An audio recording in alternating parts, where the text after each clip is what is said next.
ठीक है, चलो अब देखो हम लोग एक्टिविटी आज देखते हैं अपनी W3C वैलिडेटर। देखो जितनी भी एक्टिविटीज मैं आप लोगों को करा रहा हूं ये सारी वही एक्टिविटीज हैं जो इंडस्ट्री में यूज होती हैं और जो आज भी यूज होती हैं। और आप जब भी किसी भी वेबसाइट पे काम करना जाओगे तो इन्हीं साइट्स पे आप लोगों को काम करना होगा और इसी एक्टिविटीज को लेके। अब देखो सबसे पहले हम लोग समझते हैं कि W3C वैलिडेटर होता क्या है। देखो W3C वैलिडेटर एक ऑनलाइन टूल है। इस टूल के थ्रू हम लोग चेक करेंगे अपनी वेबसाइट से related HTML standard based errors. क्या चेक करेंगे? अपनी वेबसाइट के HTML standard based error. Mayank, Raghav, entire Manav Rachna, ये तुम्हारे एग्जाम में भी है क्वेश्चन जो है, ठीक है, इसीलिए सभी लोग ध्यान से समझना और ये जॉब में भी तुमसे क्वेश्चन पूछा जाएगा ही जाएगा। अब देखो यहां पर सबसे पहले W3C वैलिडेटर है क्या। W3C वैलिडेटर एक ऑनलाइन टूल है जिस टूल के थ्रू हम चेक कर सकते हैं कि जो हम लोगों की वेबसाइट है उस वेबसाइट में HTML स्टैंडर्ड बेस्ड एरर्स कितने हैं। HTML स्टैंडर्ड बेस्ड एरर्स कहने का मतलब क्या है? देखो जब भी कोई वेबसाइट क्रिएट करी जाती है उस वेबसाइट के लिए किसी न किसी तरीके की कोई ना कोई तो कोडिंग यूज होती है। तो बिना कोडिंग के तो साइट बनती नहीं है, ये बात हम लोगों को क्लियर है। और कोडिंग बनाने के लिए हमें मल्टीपल तरीके के टैग्स का यूज करना होता है। टैग से अगर मैं बात बोलूं तो सिंटेक्स का हमें यहां पर यूज करना होता है, ठीक है। और वेबसाइट आप चाहे PHP पे बनाओ या पाइथन पे बनाओ, जावा पे बनाओ या .NET पे बनाओ या किसी भी फ्रेमवर्क पे आप वेबसाइट क्रिएट करो। फ्रेमवर्क से कहने का मतलब है किसी भी लैंग्वेज पे आप साइट बनाओ, आप लोगों को हमेशा HTML के स्टैंडर्ड्स का ही यूज करना होता है। जैसे मान के चलो कि हमारे पास एक मोबाइल का कॉन्टेक्ट नंबर होता है, ठीक है। जितने भी हमारे पास मोबाइल के कॉन्टेक्ट नंबर है वो चाहे जियो का है चाहे वो हमारा एयरटेल का होता है किसी का भी होता है, +91 से ही उसकी एक्सटेंशन हमारा सेट है। और कोई दूसरा तो हमारा एक्सटेंशन नहीं होता है, +91 ही यहाँ पर हम सभी लोगों का एक्सटेंशन आता है इसके लिए। इसी तरीके से जब भी वेबसाइट बनाई जाती है और उस वेबसाइट के लिए जो भी कोडिंग यहाँ पर यूज करी जाती है वो सारी की सारी कोडिंग HTML के स्टैंडर्ड के सिंटेक्स का यूज किया जाता है। अब ये कैसा होता है इस चीज को हम लोग यहाँ पर देखते हैं। ये देखो अब यहाँ पर हम लोग जैसे किसी वेबसाइट पे आते हैं, अब कोई भी वेबसाइट हम लोग यहाँ पर इसके अंदर सबसे पहले देखते हैं। मैंने एक वेबसाइट को यहाँ पर ओपन करा, जैसे मैं ओपन करता हूं सबसे पहले Amazon को। इस साइट को मैंने यहाँ पर ओपन करा। अब इस वेबसाइट के सोर्स कोड पे मैं जाता हूँ, ये सोर्स कोड आ रहा है। किसी भी वेबसाइट का सोर्स कोड ओपन करने के लिए हम लोग कमांड देते हैं अपने लैपटॉप से Ctrl+U। कौन सी कमांड देते हैं? Ctrl+U। यहाँ पर आप देखो जब ये सोर्स कोड मैंने ओपन करा, जो कोडिंग मैंने यहाँ पर ओपन करी, यहाँ पर आप देख रहे हो सबसे पहले लाइन यहाँ पर एक देखने के लिए मिल रही है डॉक टाइप HTML। आ रही है डॉक टाइप HTML। और इसी तरीके से देखो यहाँ पर हेड ये लिखा रहा है, ये स्क्रिप्ट यहाँ पर लिखा रहा है, फिर ये मेटा, ये लिंक यहाँ पर लिखा रहा है।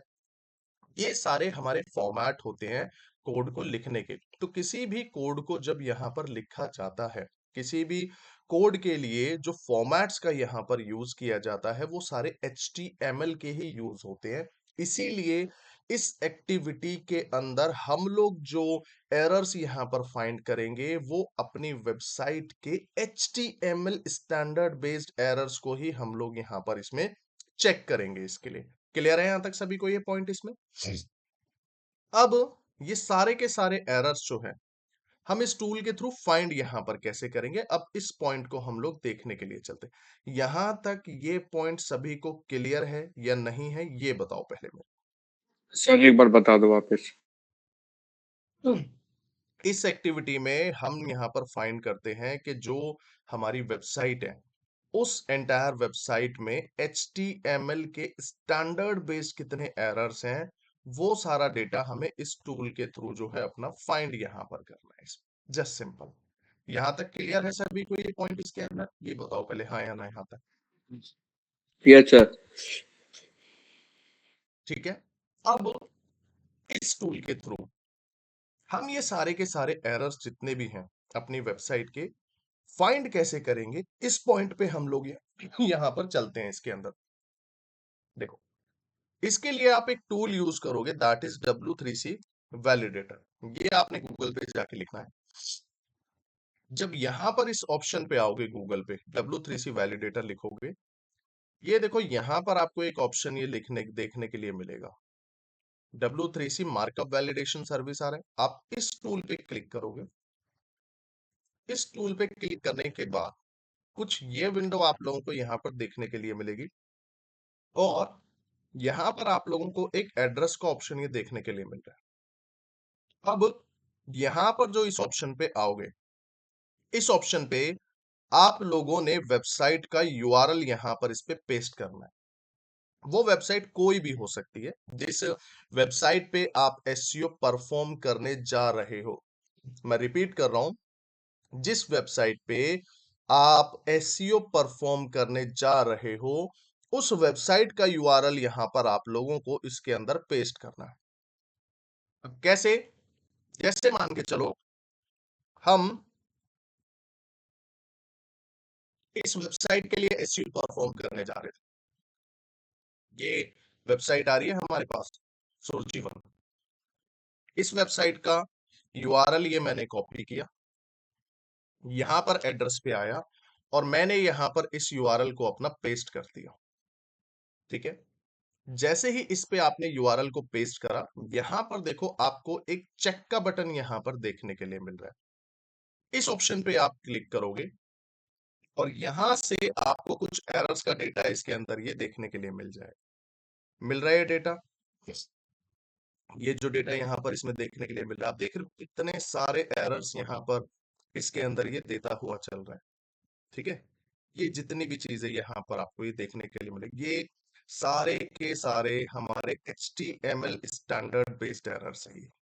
ये सारे के सारे हमारे HTML स्टैंडर्ड बेस्ड एरर्स यहाँ पर ये देखने के लिए मिल रहे हैं। अब इन्हीं एरर्स को हम लोगों को यहाँ पर इसके अंदर अपना रिजॉल्व करना है। ठीक है। इन सभी एरर्स को हम लोगों को यहाँ पर इसके अंदर अपना ये रिजॉल्व इसमें करते हुए चलना है। अब आप लोग इस बात को यहाँ पर समझो कि भाई, अगर इतने सारे एरर्स यहाँ पर आप सभी लोगों को देखने के लिए मिल रहे हैं, ये देखो कितने एरर्स यहाँ पर आ रहे हैं, दैट इज 146। आप सोचो, अगर आपकी वेबसाइट पे इतने नंबर ऑफ एरर्स यहाँ पर देखने के लिए मिल रहे हैं, तो क्या लगता है यहाँ पर गूगल आप सबकी वेबसाइट को यहाँ पर पॉजिटिव इंपैक्ट प्रोवाइड करेगा? इतने एरर्स अगर मिलते हैं और आप लोग कोशिश कर रहे हो अपनी वेबसाइट की रैंक को इंप्रूव करने के लिए, तो गूगल यहाँ पर आपकी वेबसाइट को सपोर्ट करेगा उसकी रैंक को इंक्रीज करने में। यहाँ पर लगता है इतने एरर्स पे ये काम हो पाएगा? यहाँ पर क्या पॉजिटिव इंपैक्ट मिलेगा हमारी साइट को? नहीं मिलेगा। बाकी सभी?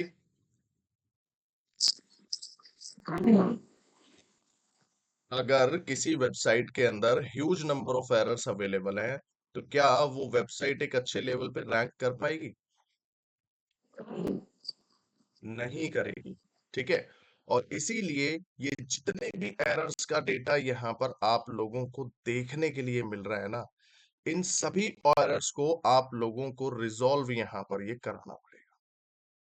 ठीक है। ये सारे ऑप्शंस को यहाँ पर आपको इसके अंदर ये रिजॉल्व इसमें ये करना, और अगर इसको आप रिजॉल्व नहीं कराओगे तो आप एसईओ करते रहोगे, मगर आपकी वेबसाइट की रैंक प्रॉपर तरीके से इंप्रूव यहां पर नहीं होगी किसी भी हालत में। जो तो इस टूल से हम लोग ये सभी एरर्स का डेटा इसके अंदर यहाँ पर अपना चेक करके चलते हैं इसमें। जो है क्लियर है यहाँ तक सभी को ये पॉइंट इसमें?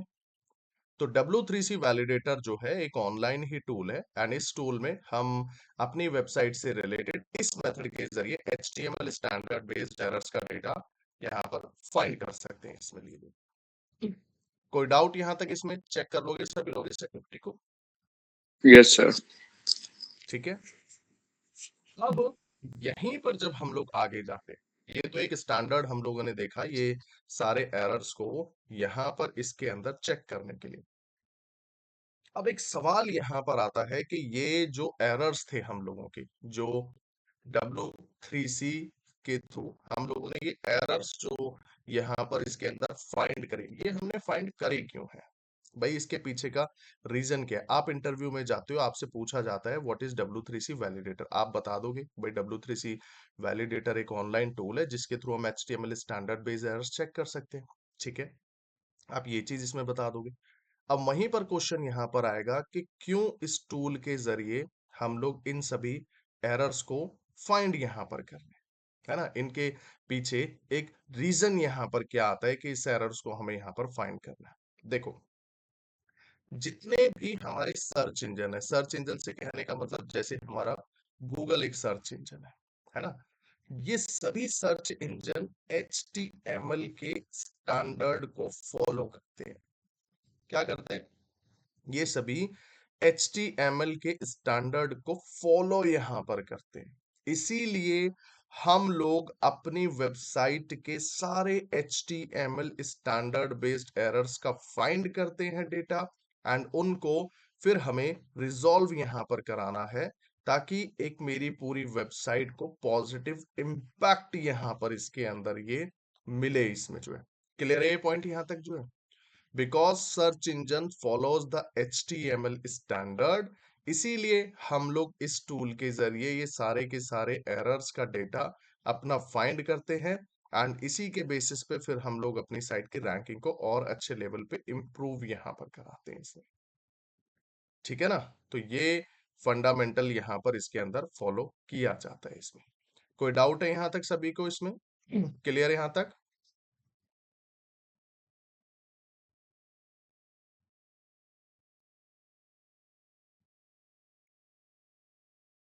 क्लियर यहां तक? Yes sir. चलो, अब नेक्स्ट एक्टिविटी की तरफ हम लोग यहाँ पर मूव करते हैं। एक दूसरी एक्टिविटी यहाँ पर हम लोग देखने के लिए चलते हैं। देखो,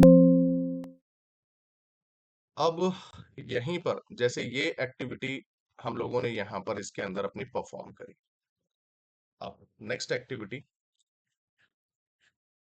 एक और एक्टिविटी हम लोग लेते हैं। नेक्स्ट एक्टिविटी हम लोगों की यहाँ पर आती है जो है हमारा कीवर्ड रिसर्च। आप लोगों ने कर ली थी क्या? बताना एक बार। कीवर्ड रिसर्च जो एक्टिविटी थी वो आप लोग हम लोगों ने करी थी क्या प्रीवियस क्लास वगैरह में? कीवर्ड रिसर्च नहीं हुआ था, वो वेबसाइट एनालिसिस। वेबसाइट वाला हुआ था, एनालिसिस वाला वो ना।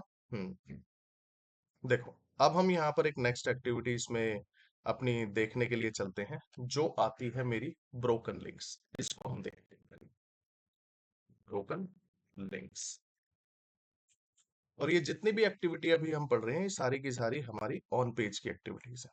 देखो, अगर हम लोग कंसीडर यहाँ पर करें कि भाई ब्रोकन लिंक से यहाँ पर इसके अंदर कहना क्या चाहते हैं। देखो, हम लोगों ने कॉन्सेप्ट यहाँ पर डिस्कशन करा था अपना, और जो हमारा कॉन्सेप्ट था बेसिकली अपनी वेबसाइट इंडेक्सिंग और क्रॉलिंग से रिलेटेड। याद है सभी को? है ना? वेबसाइट इंडेक्सिंग और क्रॉलिंग से रिलेटेड हम लोगों ने कॉन्सेप्ट देखा था। वेबसाइट इंडेक्सिंग और क्रॉलिंग यहाँ पर क्या कहता था कि हमारी वेबसाइट पे कितनी तरीके का डेटा यहाँ पर अवेलेबल है, वो सारी डिटेल इसके अंदर दे रहा है। इसी तरीके से जब हम लोग यहाँ पर बात करें कि गूगल जब भी हमारी वेबसाइट को क्रॉल करने के लिए जाता है ना, वो पूरे तरीके से हमारी साइट को ना क्रॉल नहीं कर पा रहे हैं। क्या रीजन है? इस चीज को हम समझते हैं। देखो, ब्रोकन लिंक्स क्या है? ब्रोकन लिंक्स हमारी वेबसाइट के एक ऐसे लिंक्स हैं जिन लिंक्स को गूगल का जो बॉट है, गूगल का जो रोबोट है, वो इन लिंक्स को यहाँ पर क्रॉल नहीं कर पा रहा है। वो होते हैं हम लोगों के ब्रोकन लिंक्स। मैं रिपीट कर रहा हूं, ब्रोकन लिंक्स हमारी वेबसाइट के वो सभी लिंक्स हैं जिन लिंक्स को गूगल या गूगल के जो क्रॉलर हैं वो उन सभी लिंक्स को यहाँ पर क्रॉल नहीं कर पा रहे, उसको हम लोग यहाँ पर अपना ब्रोकन लिंक्स जो है इसके अंदर ये बोल के चलते हैं।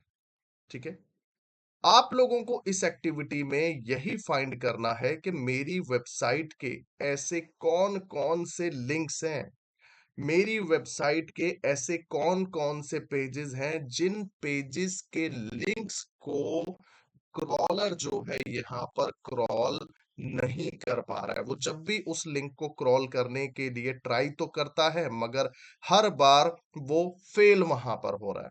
ठीक है, और जब वो पूरे पेज को क्रॉल ही नहीं कर पा रहा है तो वहां पर तो वो नेगेटिव इंपैक्ट इसके अंदर प्रोवाइड करेगा ही करेगा।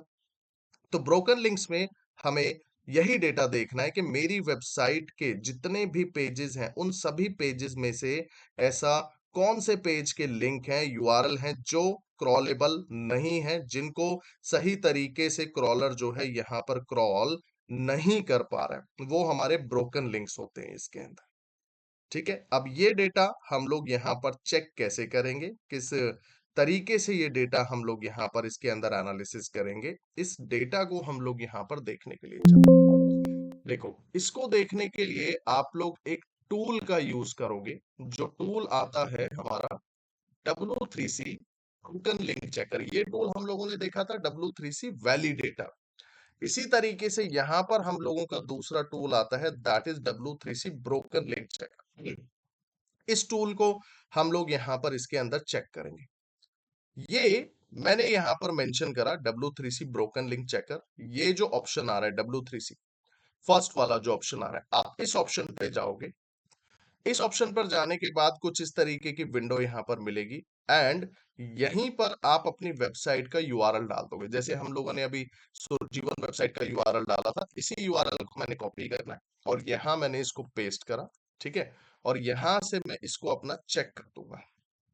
ठीक है, आप यहीं पर मुझे किसी ना किसी तरीके का डेटा जो है यहाँ पर ये दिखाएगा इसके अंदर। देखो, अब इस ऑप्शन पर हम लोग यहाँ पर आएंगे।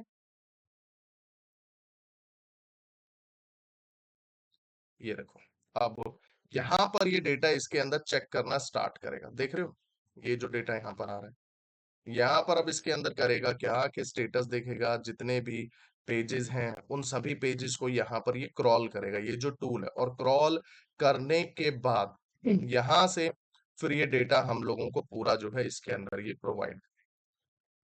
ठीक है, यहाँ से हम लोग ये सारा का सारा डेटा इस पे एनालिसिस करेंगे। और देखो, अभी ये थोड़ा सा टाइम लेता है डेटा को एनालिसिस यहाँ पर करने के लिए, और फिर उसके बाद हमें डेटा ये प्रोवाइड कराएगा। थोड़ा सा टाइम लेता है जब भी इसके ऊपर हमारा काम होता है यहाँ।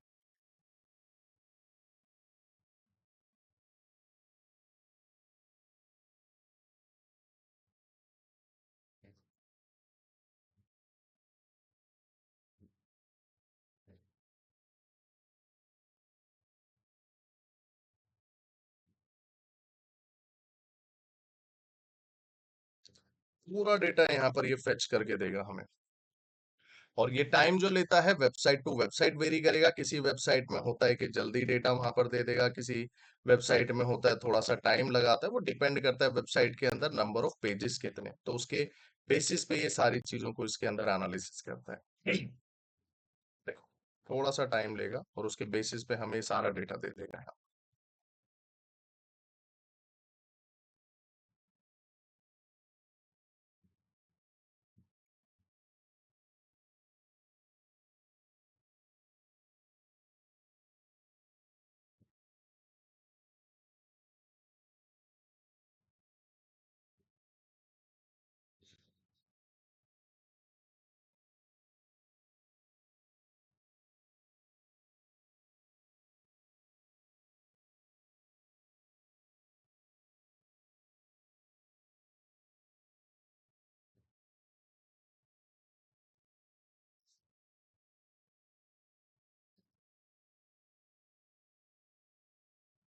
देखो, अभी बस थोड़ा सा और बचा है।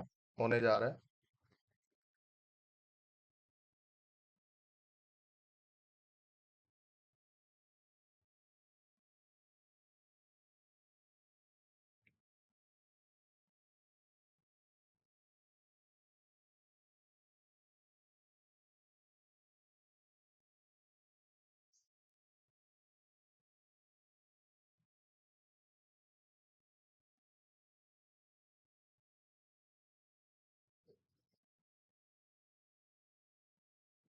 देखो, यहाँ पर दे दिया इसने स्टेटस डन, और यहाँ पर ये सारे की सारी डिटेल इसने ये प्रोवाइड करा दी। ये आ गए list of broken links and other issues.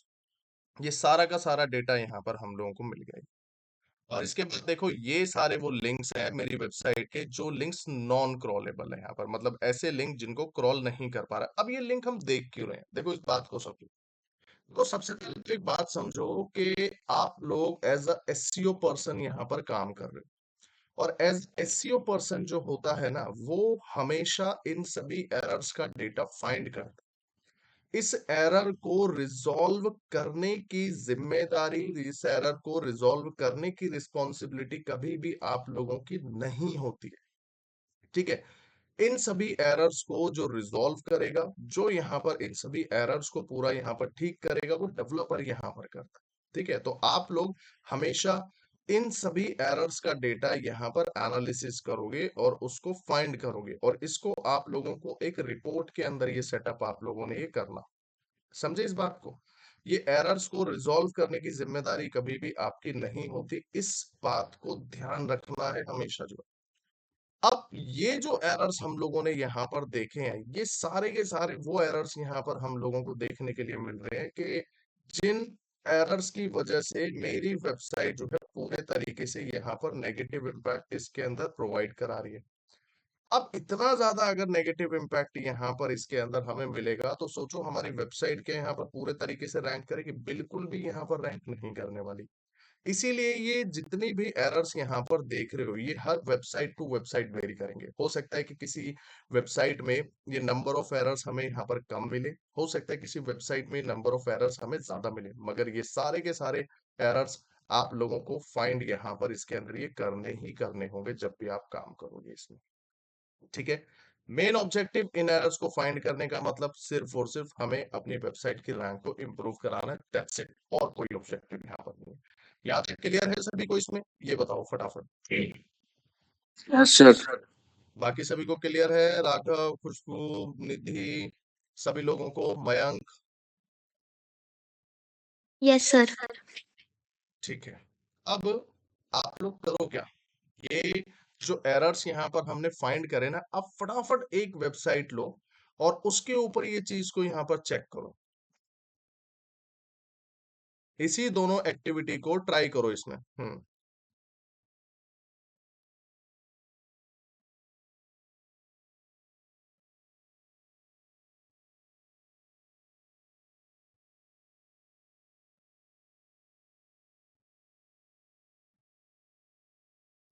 इन सभी को एक बार एनालिसिस करो, इस टूल पे जाके किसी भी वेबसाइट के लिए डेटा फाइंड करो, अपने कॉलेज की वेबसाइट के लिए ही करके देखो।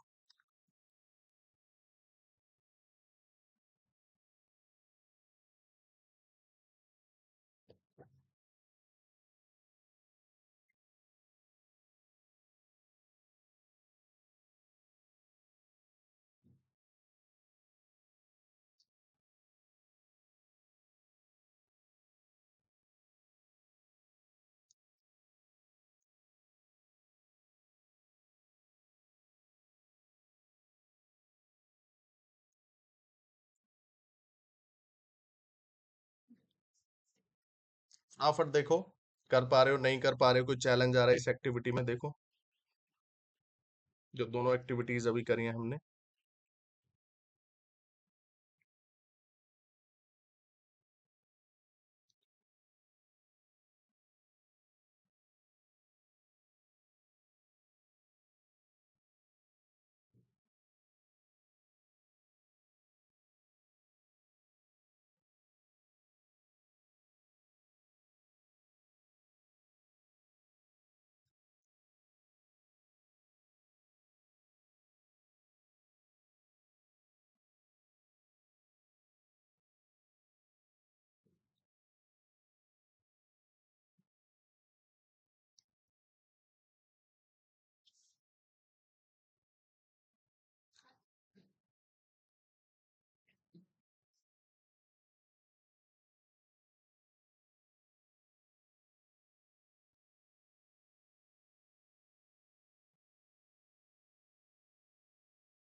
हुआ?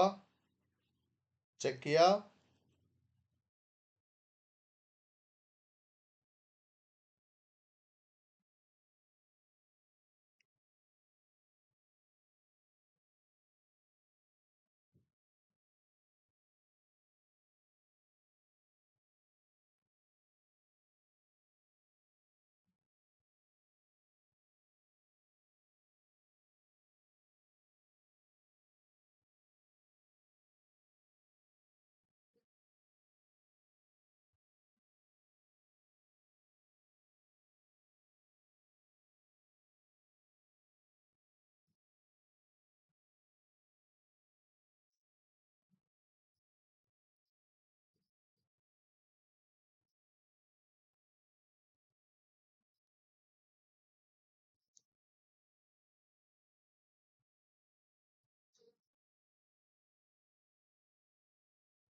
हाँ सचिन, हाँ बताओ कृष्णा। सर वो जो मैं ये W3C वैलिडेटर पे जा रहा हूँ सर, ये तो लिख रहा है this site can't be checked. This site can't be check, हो सकता है उस टाइम पे उस साइट के अंदर कोई एरर दे रहा है। जब उसके अंदर ऐसा दे रहा है तो फिर उसमें कोई दूसरी वेबसाइट के लिए चेक करके देखो।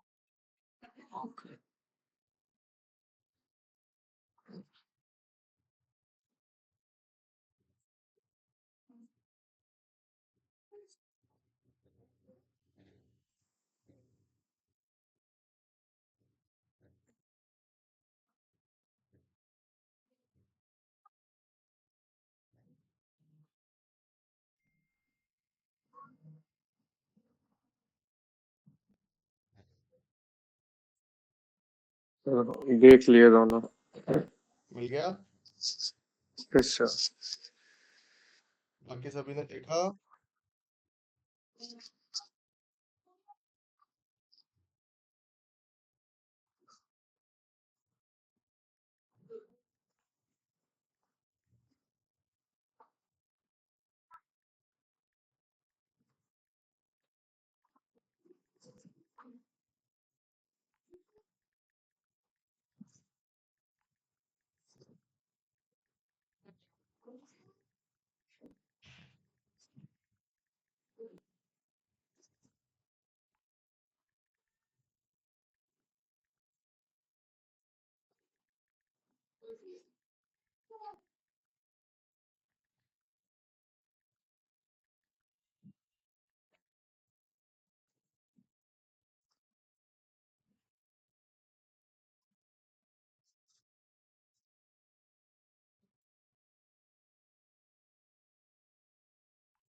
कर लिया? यहाँ तक चेक हुआ सभी का?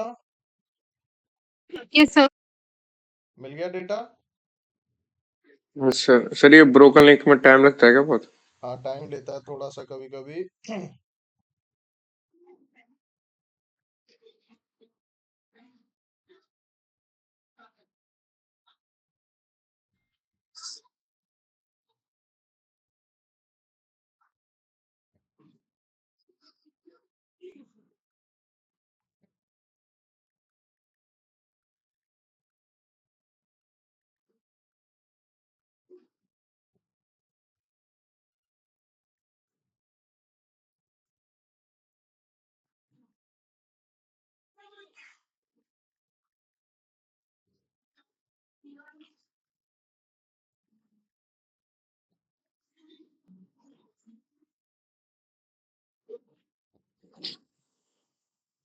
राघव, निधि, हुआ डेटा निकला तुम लोगों से टूल पे?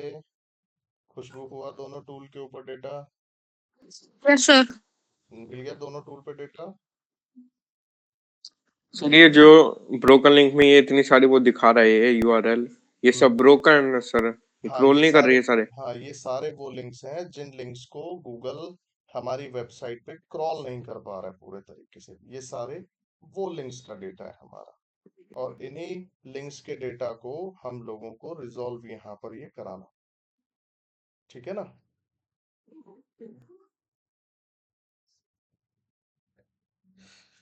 चलो, अब ये करा, अब देखो तुम लोगों को ना सेटअप करनी है एक रिपोर्ट।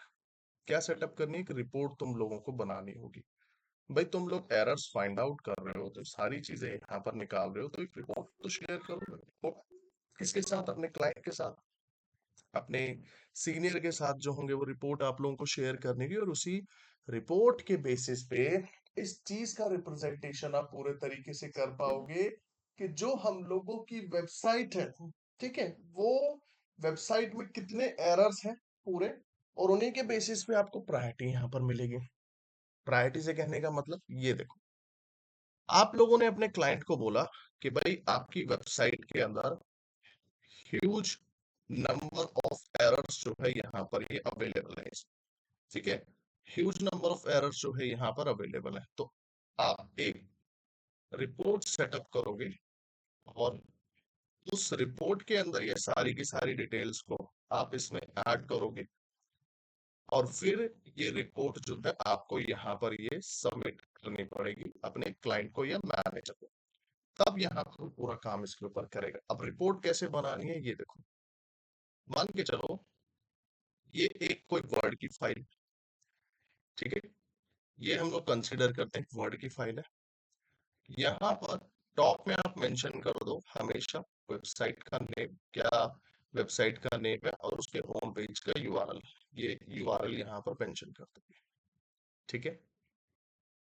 पहली एक्टिविटी हमने क्या करी थी? Site analysis. तो आप इसके अंदर यहाँ पर मेंशन करोगे साइट एनालिसिस, और इसमें मेंशन करोगे कि कंपनी क्या सर्विसेज प्रोवाइड करा रही है, ठीक है। यहाँ पर आप इसमें लिख दोगे कि like website provide bulk SMS, ठीक है, digital marketing, graphic designing and services, ये लिखोगे, प्लस उसका एक स्क्रीनशॉट लगा दोगे। स्क्रीनशॉट जिस पेज पे अवेलेबल होगा उस पेज का एक स्क्रीनशॉट इस पे ये अपना मेंशन आप कर दोगे, ठीक है, ये आप करोगे। सेकेंड एक्टिविटी थी आपकी यूआरएल स्ट्रक्चर, ये हम लोगों ने करी थी। यूआरएल स्ट्रक्चर के अंदर आप डेटा डाल दोगे कि this website has a dynamic URL structure, मतलब आप लोगों ने उसके अंदर डेटा चेक करा और उस पे आपको मिला कि इस वेबसाइट के अंदर जितने भी यूआरएल्स का डेटा है, ये सारा का सारा जो है यहाँ पर डायनेमिक है।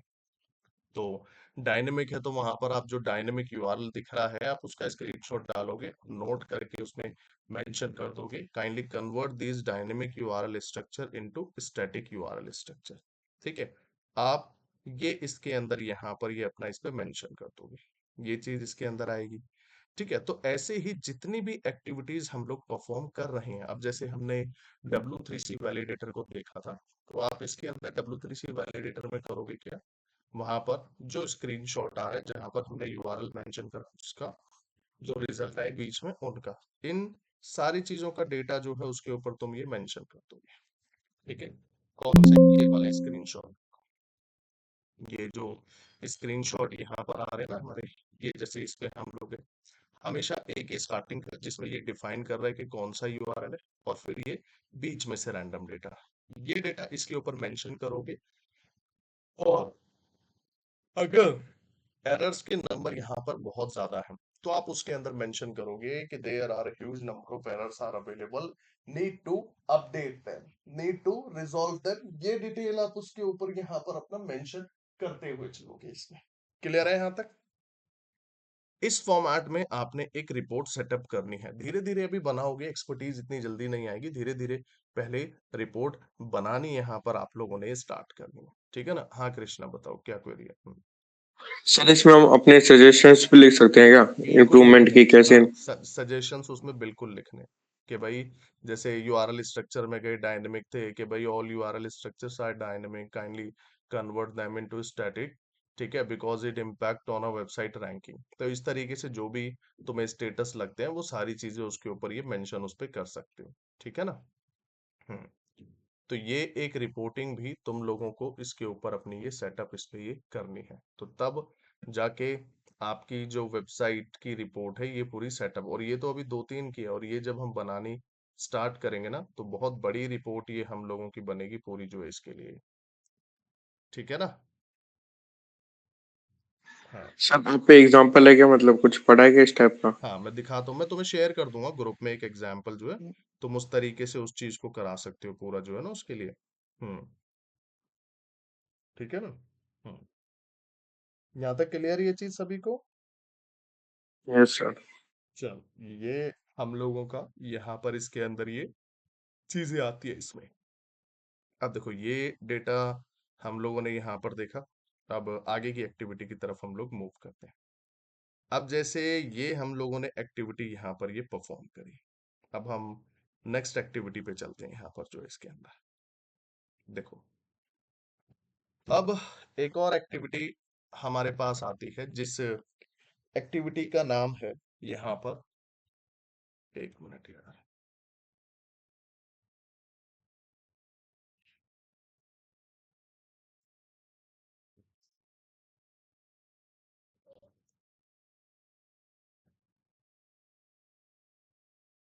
देखो ये एक्टिविटी हमने करी। अब हम एक और एक्टिविटी यहाँ पर परफॉर्म करने के लिए चलते हैं अपनी, जो हम लोगों की यहाँ पर आएगी बेसिकली अपनी, हमने W3C कर लिया है ना, ये 4-5 एक्टिविटी हम लोगों ने कर ली। अब नेक्स्ट एक्टिविटी हम लोग करते हैं अपनी वेबसाइट इंटरनल लिंक। इसको सबसे पहले हम लोग समझते हैं वेबसाइट इंटरनल लिंकिंग है क्या। एक क्वेश्चन का मुझे आंसर देना, क्या आप लोगों के साथ कभी ऐसा हुआ है कि आप लोग ऑनलाइन जाते हो किसी वेबसाइट पे, और उस वेबसाइट पर बहुत सारे ऑप्शंस ऐसे होते हैं जो क्लिकेबल होते हैं, हुआ है ऐसा? वहां पर ऐसे ब्लू यस। कलर के ऑप्शन देखने के लिए मिलते हैं, आप उस पर क्लिक करते हो तो किसी दूसरे पेज पे आप वहां पर उसके अंदर लैंड कर जाते हो, हुआ है ऐसा कभी? यस। होता है ना, यस सर।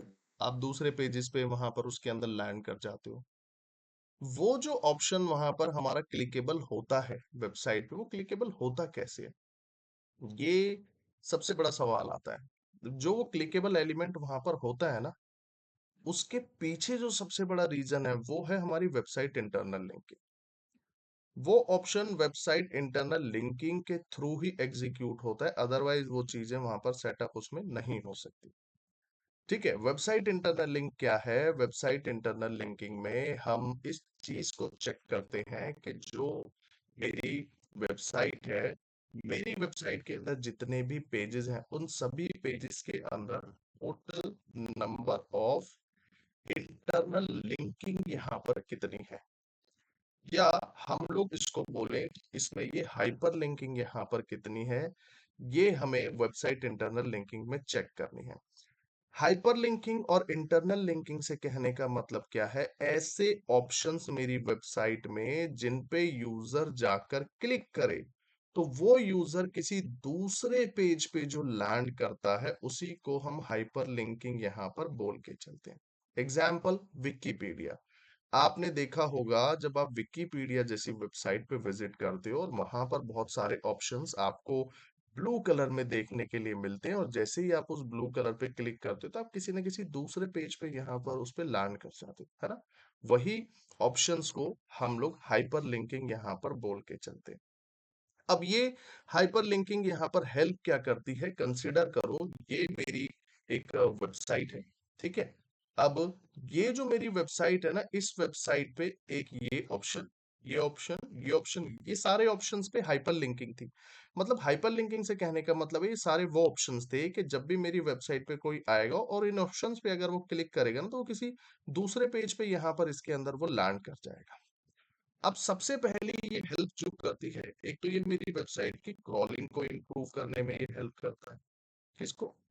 क्रॉलिंग को ये इम्प्रूव करने में यहाँ पर हेल्प करता है।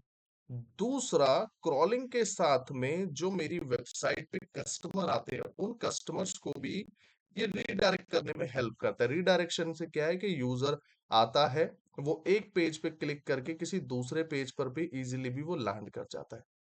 ये सबसे बड़ी यहाँ पर ये सपोर्ट करता है। तो इन्हीं के लिए मुझे वेबसाइट इंटरनल लिंकिंग को यूज करना है।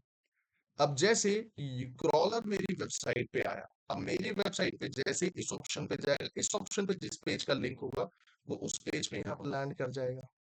इस ऑप्शन पे आया, यहाँ से वो दूसरे पेज पे, यहाँ से वो दूसरे पेज पे, मतलब ऐसे करते करते वो अलग अलग पेजेस के ऊपर लैंड कर जाता है, जिससे मेरी वेबसाइट के मल्टीपल पेजेस जो है एक ही बारे में यहाँ पर इस पे क्रॉल हो जाते हैं। ठीक है, इसीलिए हम लोग वेबसाइट इंटरनल लिंकिंग वाले फंडामेंटल को यूज करते हैं। आप इस एक्टिविटी में चेक करोगे कि जो आपकी वेबसाइट है, उस वेबसाइट में हाइपर लिंकिंग कितनी करी हुई है, ये स्टेटस आप लोगों को इसके अंदर ये अपना चेक करना होगा। ठीक है, ये हमें चेक करना है कि भाई मेरी वेबसाइट में जितने भी पेज है, पर पेज पे हाइपर लिंकिंग कितनी है, कितने नंबर्स में हाइपर लिंकिंग यहाँ पर हो रखी है मेरी वेबसाइट के पेजेस पे, ये मुझे इसके अंदर चेक करना है। अब हाइपर लिंकिंग सेटअप करने के लिए एक कोड का यूज करा जाता है। किसका यूज करा जाता है? एक कोड का यहाँ पर जो है इसके अंदर ये यूज इसमें करा जाता है। अब जो कोड का मेरा क्या सिंटेक्स है, वो सिंटेक्स में यहाँ पर आप लोगों को दिखाता हूँ। देखो,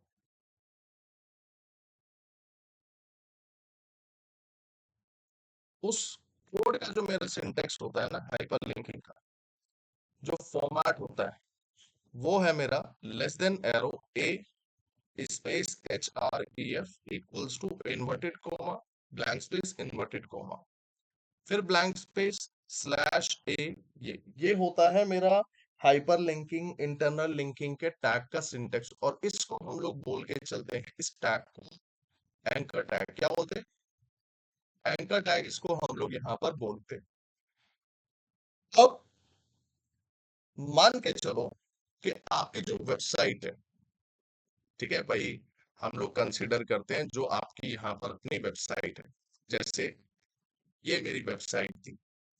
मैं चाहता था कि मेरी वेबसाइट पे कोई इस ऑप्शन पर अगर आता है, ठीक है, इस ऑप्शन पे अगर कोई क्लिक करता है, तो इस पे क्लिक करते ही वो किसी दूसरे पेज पे यहाँ पर लैंड कर जाए। वो इस पेज पे क्लिक करते ही वो किसी दूसरे पेज पे यहाँ पर इसके अंदर लैंड कर जाए। तो इसी के लिए जब लैंड करेगा तो किसी ना किसी पेज पे जाएगा, और उस पेज का यूआरएल भी यहाँ पर होगा मेरा जो। तो ये जो ब्लैंक स्पेस आप देख रहे हो ना, यहाँ पर हम मेंशन करते हैं यूआरएल, और इसमें हम लोग मेंशन करते हैं अपना कीवर्ड या वर्ड के कोई भी क्लिक करो किस पेज पे जाए। अब मेरी वेबसाइट थी, मेरी वेबसाइट पे यहाँ पर एक वर्ड लिखा हुआ था एसईओ। मैं चाहता था कि यूजर कभी भी जब इस पेज पे आए और वो जैसे ही इस वर्ड पे क्लिक करे तो वो एसईओ वाले पेज पे यहाँ पर ऑटोमेटिकली रीडायरेक्ट हो जाए यूजर पे। तो इसीलिए हम लोग यहाँ पर अब एक एंकर टैग यहाँ पर इसके अंदर बनाएंगे, और इसमें हम लोग क्या लिखेंगे, ये लेस देन एरो ए स्पेस href इन्वर्टेड कॉमा। यहाँ पर जो आपका यूआरएल था ना, वो यूआरएल आप पेस्ट कर दो। एग्जाम्पल करते हैं, जैसे ये मैं एग्जाम्पल ले लेता हूँ कि भाई मेरी वेबसाइट के अंदर जो था ये एसईओ का ये वाला मेरा पेज था, तो ये यूआरएल मैंने यहाँ पर मेंशन कर दिया, और इस वर्ड के थ्रू यहाँ पर क्लिक करके जाना चाहिए एसईओ कोर्स पे। इस पे क्लिक करे तो उस पे लैंड कर जाए। ये मैंने यहाँ पर अपना वर्ड इसके अंदर लिखा। तो जो भी वर्ड मैं यहाँ पर लिखूंगा, अब जब भी कोई यूजर इस एसईओ कोर्स वाले वर्ड पे क्लिक करेगा, वो डायरेक्टली इस पेज के ऊपर लैंड कर जाएगा। तो ये हम लोग एंकर टैग के जरिए अपनी वेबसाइट में सेटअप यहाँ पर इसमें करके चलते हैं। ठीक है, अब ये जो हम लोगों ने यहाँ पर इसके अंदर इसको सेटअप किया है ना, अब सवाल आता है कि हम ये कैसे चेक करें मेरी इस पूरी वेबसाइट के अंदर इंटरनल लिंकिंग कितनी है, या लिमिट से ज्यादा तो नहीं है। यहाँ पर जो देखो पर पेज, जो मेरी वेबसाइट के अंदर पेजेस है ना, पर पेज की मैक्सिमम जो हाइपरलिंकिंग की लिमिट है ना वो मेरी 100 होती है, 100 से ऊपर नहीं होनी चाहिए। अगर 100 से ऊपर है तो उस सिचुएशन में वो मेरी वेबसाइट के लिए यहाँ पर नेगेटिव है। तो आप इसके अंदर देखोगे कि टोटल नंबर ऑफ हाइपरलिंकिंग आपकी वेबसाइट में यहाँ पर कितनी अवेलेबल है, और उसके बेसिस पे आप इस चीज को फिर अपना एनालिसिस करोगे। ठीक है, सिर्फ देखना है कि कितनी है। अब कैसे चेक करेंगे, ये देखो, यहाँ पर मैं आया, इस वेबसाइट पे आया, इस वेबसाइट का मुझे सोर्स कोड ओपन करना है। क्या ओपन करना है? सोर्स कोड ओपन करना है। मैंने ये कंट्रोल यू, ये सोर्स कोड यहाँ पर ये ओपन करा, कंट्रोल यू से। अब जब ये सोर्स कोड मैंने यहाँ पर ओपन करा तो इस पे मुझे एक कमांड देनी है, कंट्रोल, क्या कमांड देनी है? कंट्रोल एफ, ये कमांड दी। यहाँ पर देखो ये सर्च बार ओपन हो जाएगा, ये हो गया, ये जो सर्च बार यहाँ पर आ रहा है ये ओपन हो यस गया। सर। मैं फिर से करता हूँ, कंट्रोल एफ, ये करा। अब इस कोड का मेरा सिंटेक्स यहाँ पर क्या था? A less than arrow A space H R F. आपको सिर्फ इतना ही लिखना है इस कोड के अंदर, ठीक है? लेस देन एरो ए, एक स्पेस दोगे, एच आर ई एफ, ये लिखे। कितने नंबर ऑफ टैग यहाँ पर ये शो कर रहा है अब आपको? ये देखो यहाँ पर ये आ रहे हैं 1/142। तो ये पीछे वाले नंबर है ना, ये है आपके टोटल नंबर ऑफ टैग्स। जो पीछे वाले हैं ये, कि यानी कि इस पेज के अंदर 142 एंकर टैग यूज करे गए हैं, और 142 एंकर टैग से कहने का मतलब है 142 हाइपर लिंकिंग इस पेज के अंदर मेरी अवेलेबल है। यहां पर इसमें क्लियर है यहां तक कि ये जो मेरा पेज है, इस पेज में 142 हाइपर लिंकिंग यहां पर इसके अंदर अवेलेबल है। यहां से हम लोग इस तरीके से ये चेक करेंगे। तो रिपोर्ट हो गई, आप इसका स्क्रीनशॉट लोगे और यहां पर मेंशन कर दोगे कि there are 142 hyper linking is available in our this page, need to optimize. क्योंकि 100 से ज्यादा है, 100 से ज्यादा में 5, 10, सवा 15, 15-20 तक भी ऊपर नीचे होते हैं तो चलेंगे, मगर उससे ज्यादा अगर होते हैं तो ये हम लोगों के लिए बहुत ज्यादा नेगेटिव इम्पैक्ट है। ठीक है, ये आपको यहाँ चेक करना, और ये पेज टू पेज वेरी करेंगे। इस पे देखा। अब यहीं से मैं किसी दूसरी वेबसाइट पे जाता हूँ, इस साइट पे मैं आया। अब मैंने यहां से इसका यूआर सोर्स कोड ओपन करा, ये मैंने यहां पर इसके अंदर ओपन करा। जब इसको मैंने यहां पर ओपन किया ना, तो इसमें देखो मैं अब यहां पर कंट्रोल एफ, और यहां पर भी मैंने लिया, कितनी आ रही है? 25 आ रही है इसके अंदर, कि इस पेज में 25 है।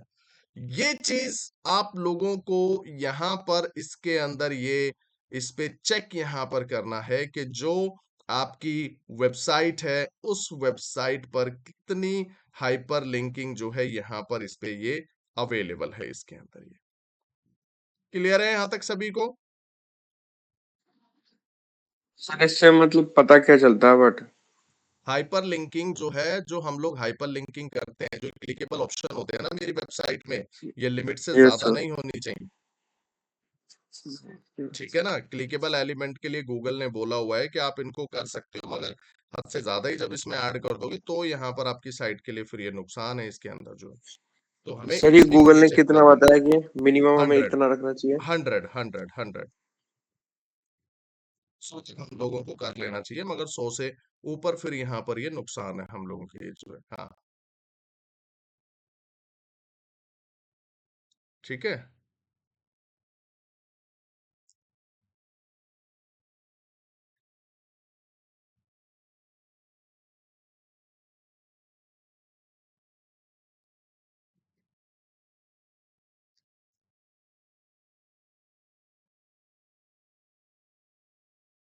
क्लियर है यहाँ तक ये चीजें सभी को? Yes sir. ये सारी Yes, sir. एक्टिविटीज। अब मैं आप लोगों को जो लास्ट टाइम मैंने वेबसाइट दी थी ग्रुप में, उसी वेबसाइट के लिए सारी एक्टिविटीज आप लोगों को ट्राई करनी है और एक रिपोर्ट बना के लानी है। ठीक है, एक रिपोर्ट ये पूरी जो है आप लोगों को ये बना के लानी है अब जो इसके अंदर ही। ठीक है, बिना रिपोर्ट के यहाँ पर कोई फायदा नहीं है आप लोगों के एसईओ को पढ़ने का, इस चीज का ध्यान रखना। तो ये काम आप लोगों को करना है इसके अंदर। मैं आप लोगों को रिपोर्ट एक शेयर कर दूंगा ग्रुप के अंदर, फॉर्मेट भी, ताकि आइडिया लग जाए, और और भी फिर बना उसके बेसिस पे आपको बनानी है ये। हाँ वर्ड पे ही बना के शेयर करना है। हाँ, वर्ड पे बना लेना इसको जो है अपना। ठीक है ना? हम्म ठीक है? बढ़िया तरीके से बनाना। हो सकता है पहली बारी में थोड़ी गलती होगी, धीरे-धीरे जब करोगे तो और बढ़िया यहाँ पर बन जाएगी रिपोर्ट, ठीक है? Okay sir. ठीक है? चलो, फिर नेक्स्ट क्लास में हम लोग मिलते हैं। ठीक है मयंक? पढ़ाई कर लिया कर मयंक थोड़ी, तू भी घर पे। कर रहा है पढ़ाई, नहीं कर रहा है? ये बंद कर दिए हैं।